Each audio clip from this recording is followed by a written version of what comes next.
Nous allons voir un tutoriel sur tout ce qui va concerner l'ergonomie et la navigation.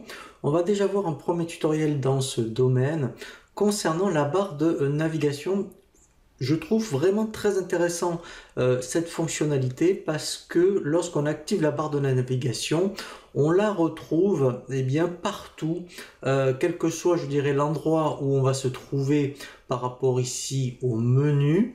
Et l'intérêt, c'est que vous allez retrouver toutes les options que vous utilisez en fait tout le temps. Alors, on va commencer donc par cette première fonctionnalité concernant l'ergonomie et la navigation. Donc, on va dans un premier temps activer la barre de navigation. Donc, pour cela, je me mets ici. Par exemple, je fais bouton droit et là, je coche afficher la barre de navigation. Ici, donc, vous avez ce qu'on appelle des groupes. Alors, il y a ces groupes par défaut qu'on peut enlever. Nous, on va en rajouter.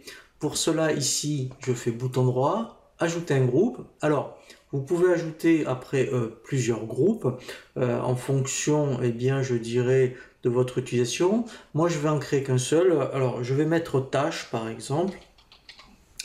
Donc là, voilà, je fais OK.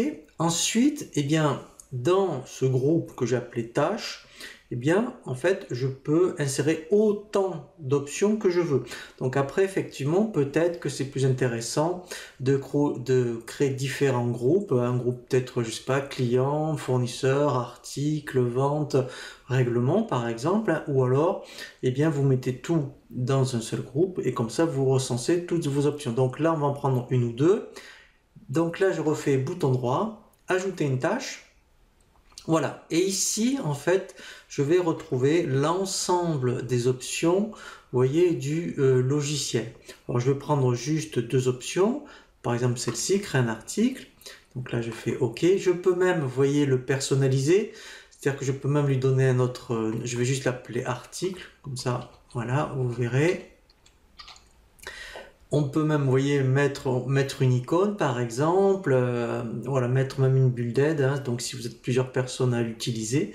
Voilà, donc là je fais OK, voilà, vous voyez, et après, quand je fais ici bouton droit, ajouter une tâche, je peux, mettons, vous voyez, ici client, pareil, créer client, je fais OK, et après je peux le personnaliser, et je fais encore OK, voilà. Donc là, après, l'intérêt, c'est là où je trouve que c'est très intéressant, cette barre de navigation, c'est que quel que soit l'endroit, vous voyez, je vais me retrouver dans les achats, par exemple, je veux faire une commande, voilà, vous voyez que ma barre de navigation, elle est là. Et donc là, alors ici, c'est vrai qu'après, si vous avez plusieurs groupes, si vous faites quelque chose par rapport au fournisseur, vous allez après dans le groupe fournisseur, et vous allez chercher l'option qui vous intéresse. Au lieu, après peut-être que au lieu de chercher, vous voyez, dans achat ou après dans les règlements, voilà, là au moins avec la barre de navigation, vous avez donc accès à toutes les options que vous souhaitez.